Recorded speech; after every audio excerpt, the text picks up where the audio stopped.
Doctor, in psychiatry, there are no completely objective diagnostic methods. In other areas of medicine, there are tests that offer greater accuracy.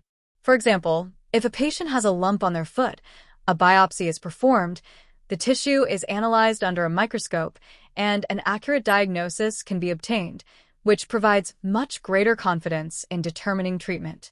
This is partly because a psychiatric diagnosis requires a detailed history and a thorough clinical evaluation.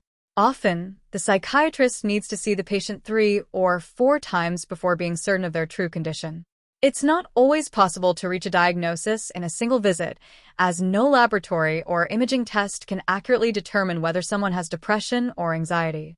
The diagnosis is based on the patient's report, symptom analysis, and clinical observation. In some cases, more than one reevaluation is necessary before reaching a conclusion. This care is essential to ensure that treatment is directed only to those who really need it.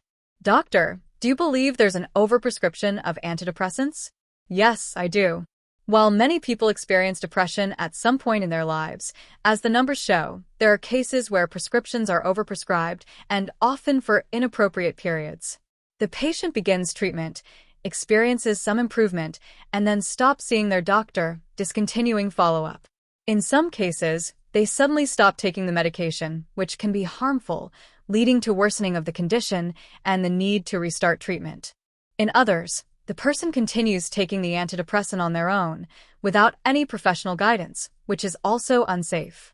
It's very common for people to simply renew their prescription when it expires, without a more in-depth medical evaluation.